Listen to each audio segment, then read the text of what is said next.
Breaking news చూస్తున్నాం. Happy Sankranti to all. ఇటు Iran అలాగే అమెరికా మధ్య యుద్ధ మేఘాలు మొదలయ్యాయి. ఏ క్షణమైనా ఇటు అమెరికా ఇరాన్ యుద్ధానికి వెళ్లేలా ఉన్నాయి. 24 గంటల్లో ఆర్మీ ఆపరేషన్ అంటూ నిన్ననే చెప్పిన ట్రంప్ ఇప్పుడు మిడిల్ ఈస్ట్కి భారీగా చేరుకుంటున్నాయి అమెరికాకు సంబంధించిన సైన్యం. ఇటు అమెరికా నౌకలు కానీ ఇవన్నీ కూడా ఒక్కసారిగా ఇటు మిడిల్ ఈస్ట్కి చేరుకుంటున్నాయి. సర్వసన్నద్ధంగా ఇటు ఇరాన్ సైన్యం కూడా ఉన్నట్టు చెప్తుంది. ఇరాన్కు భారత్ మద్దతు పలుకుతుంది. ట్వీట్ చేసింది భారత్లోని ఇరాన్ ఎంబసీ. ఇటు ఇరాన్ విదేశాంగ మంత్రితో కూడా జయశంకర్ మాట్లాడి ఎప్పటికప్పుడు అక్కడ పరిస్థితులు తెలుసుకునే ప్రయత్నం చేస్తున్నారు. ఇరాన్లో ట్రంప్ జోక్యంపై ఇటు పుతిన్ తీవ్ర ఆగ్రహంగా ఉన్నాడు. ఇరాన్పై దాడి చేస్తే తీవ్ర పరిణామాలు ఉంటాయంటూ ఆయన వార్నింగ్ కూడా ఇచ్చాడు. ఇటు సౌత్ ఆఫ్రికా సముద్ర జలాల్లో ఇటు రష్యా చైనా యుద్ధ విన్యాసాలు చేస్తున్నాయి. ఇటు అమెరికా దాడి చేస్తే ఇరాన్కు సపోర్ట్ చేయనున్నారు ఇటు రష్యా అలాగే చైనా. ఇరాన్లో ఆర్థిక మాంద్యం వచ్చిన తర్వాత తీవ్ర ఉద్రిక్తతలు, ప్రొటెస్ట్ ఇప్పుడు దాదాపు ఒక 50 ప్రావిన్స్లకు అవి పాకాయి. 2570 కోటికి ప్రస్తుతానికి మృతుల సంఖ్య చేరుకుంది. ట్రంప్ తీరుపై ప్రపంచ దేశాల నుంచి తీవ్ర వ్యతిరేకత వస్తున్న సమయంలో ఒక్కసారి ఇప్పుడు ఇరాన్కి సంబంధించిన ఎంబసీకి సంబంధించిన ట్వీట్ ఒక్కసారి చదివి వినిపించే ప్రయత్నం చేస్తాను. Unilateral actions by the United states against the existing global order including the imposition of unfair tariffs and its withdrawal from 66 international institutions have pushed the world toward a breakdown of global norms. Silence and inaction by countries do not mitigate these threats, they only intensify them. These policies will sooner or later affect all countries regardless of their size and economic power. So మొత్తం మీద Iran embassy ఏమంటుంది అంటే ప్రపంచ దేశాలన్నీ కలిసికట్టుగా పనిచేయాల్సిన సమయం వచ్చింది. ఇప్పుడు మౌనం పాటించి ఎలాంటి యాక్షన్ తీసుకోకపోతే రేపొద్దున అవి ఇంటెన్సిఫై అవుతాయి. రేపొద్దున అవి ప్రపంచ దేశాలని కూడా ఎఫెక్ట్ అయ్యే ఛాన్సెస్ ఉన్నాయి. ఏ సైజులో ఉన్నా కూడా ఎలాంటి దేశాలైనా కూడా అంటూ చెప్పుకొచ్చే ప్రయత్నం చేశారు. ఇటు సౌత్ ఆఫ్రికా పరిసర ప్రాంతాల్లో ఇటు కేప్ టౌన్ దగ్గర యుద్ధ విన్యాసాలు జరుగుతున్నాయి. ఒక్కసారి మన ప్రొటెస్ట్ల గురించి ఒకసారి లేటెస్ట్ అప్డేట్ ఒకసారి మన విదేశాంగ మంత్రి ministry of external affairs Jaishankar tweet చేశారు. అది కూడా మీకు ఒకసారి చదివి వినిపించే ప్రయత్నం చేస్తా. Received a call from Iranian foreign minister Seyed Abbas Araghchi. We discussed the evolving situation in and around Iran. So మొత్తం మీద ఇన్ అండ్ అరౌండ్ ఇరాన్ పరిసర ప్రాంతాల్లో ఇటు ఖతర్లో ఏం జరుగుతుంది, ఇటు మిడిల్ ఈస్టర్న్ కంట్రీస్లో ఏం జరుగుతుంది, అక్కడ యుద్ధ నౌకలు ఎక్కడికి సమన్ చేస్తున్నారు, ఎక్కడికి వస్తున్నాయి. ఇటు సౌత్ ఆఫ్రికాలో మనం చూస్తే ఇటు అమెరికా, చైనా, ఇరాన్ అలాగే సౌత్ ఆఫ్రికా బ్రిక్స్కి సంబంధించిన దేశాలు, ఈ 4 దేశాలు యుద్ధ విన్యాసాలు చేస్తున్నాయి.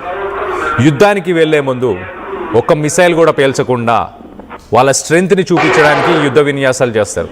ప్రస్తుతానికి అదే యుద్ధ విన్యాసాలు ఇటు సౌత్ ఆఫ్రికా కేప్ టౌన్ పరిసర ప్రాంతాల్లో అక్కడ యుద్ధ విన్యాసాలు ప్రస్తుతానికి జరుగుతున్నాయి.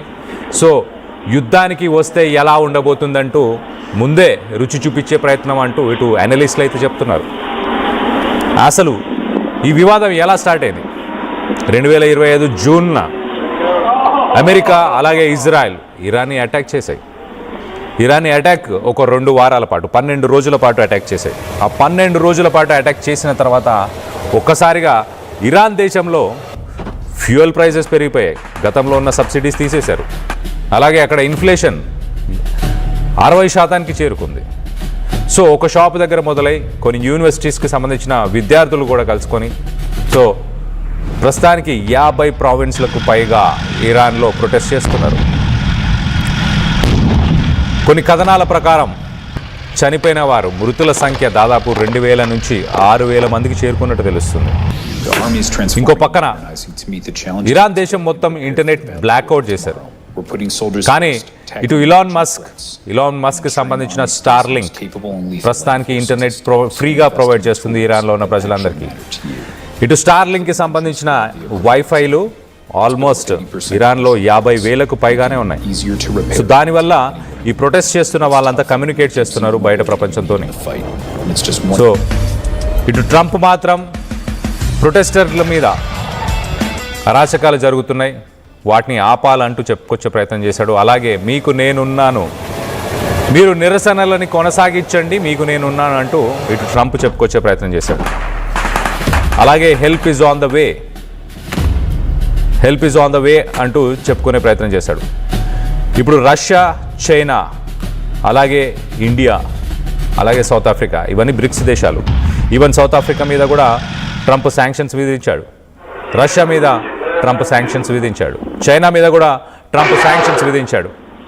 ఇండియా ఇటు ఇరాన్తో కూడా వ్యాపార సంబంధాలు ఎవరు ఏర్పరచుకున్నా, ఎవరు కంటిన్యూ చేసినా వాళ్ళపైన కూడా ఒక 25% ట్యాక్సెస్ వేస్తానంటూ చెప్పుకొచ్చే ప్రయత్నం చేస్తున్నాడు. సో ఇరాన్ ఒక క్లియర్ స్టేట్మెంట్ ఇచ్చింది, ప్రపంచ దేశాలన్నీ ఐక్యం అవ్వాలి, ఇప్పుడు అదే సమయం, ఇప్పుడు మౌనంగా ఉండడం కరెక్ట్ కాదంటూ చెప్పుకొచ్చే ప్రయత్నం చేశారు. ఇటు మినిస్ట్రీ ఆఫ్ ఎక్స్టర్నల్ అఫైర్స్, ఇండియాకి సంబంధించిన మినిస్ట్రీ ఆఫ్ ఎక్స్టర్నల్ అఫైర్స్, ఇటు జయశంకర్ కూడా ఒక స్టేట్మెంట్ ఇచ్చారు చాలా క్లియర్గా. ఇరాన్ పరిసర ప్రాంతాల్లో ఏం జరుగుతుంది వాటన్నిటిని మేము మానిటర్ చేస్తున్నాం ఎప్పటికప్పుడు అంటూ. అలాగే వార్కి వెళ్ళబోతున్నారు అని చాలా క్లియర్గా తెలుస్తుంది, వార్ జరగబోతుంది.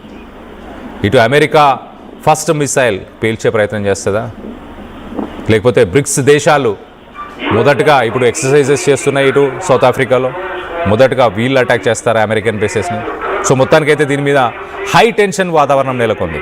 ఇటు ఇరాన్లో ఇండియాకు సంబంధించిన వాళ్ళు దాదాపు 10,000 మంది ఉన్నారు, విద్యార్థులు, అలాగే పిలిగ్రిమేజెస్, విహారయాత్రలకు, అలాగే రిలీజియస్ ట్రావెల్స్కి వెళ్ళిన వాళ్ళు 10,000 మంది ఉన్నారు. వాళ్ళందరినీ కూడా ఇండియా వెంటనే వెనక్కి రమ్మని చెప్పింది. జనవరి 14న ఈ స్టేట్మెంట్ చేసింది ఇండియా ఫారెన్ మినిస్ట్రీ. ఇండియన్స్ అందరూ వెనక్కి రావాలి అంటే రానున్న రోజుల్లో ఏదో జరగబోతుందన్న ఉద్దేశంతోనే ఖచ్చితంగా భారత్ కూడా ఇండియన్స్ని వెనక్కి రమ్మని అడిగింది. ఒకసారి మనం చూస్తే కనుక ఇటు జయశంకర్, ఆయన Iran foreign minister Seyed Abbas Araghchi, ఆయనతో డిస్కస్ చేస్తూ సిట్యువేషన్ ఎలా ఉంది, ఇటు ఇరాన్ పరిసర ప్రాంతాల్లో ఎలా ఉంది, మేము క్లోజ్గా మానిటర్ చేస్తున్నాము అంటూ ఇటు జయశంకర్ కూడా చెప్పుకొచ్చే ప్రయత్నం చేశారు. దాని తర్వాత ఇటు రష్యా, అలాగే చైనా. రష్యా ఒకవేళ మీరు ఇరాన్ని అటాక్ చేస్తే కనుక తీవ్ర పరిణామాలని మీరు ఎదుర్కోవాల్సి వస్తుంది అంటూ ఒక స్టేట్మెంట్ ఇచ్చింది. If the US intervenes militarily, Foreign Minister Sergey Lavrov recently stated that no third party will change the fundamental nature of Russia-Iran relations. So Russia-Iran relationsని ఎవరు, ఇంకో థర్డ్ కంట్రీ, ఇంకొక దేశం ఎవరు వచ్చి కూడా దాన్ని చేంజ్ చేయలేరు అంటూ చెప్పుకొచ్చే ప్రయత్నం చేశాడు ఇటు రష్యా ఫారెన్ మినిస్టర్. అంటే మూడో ప్రపంచం గనక రష్యా ఇరాన్ రిలేషన్లో, అంటే ఇరాన్ విషయంలో ఎవరైనా పొరపాట్లు చేసి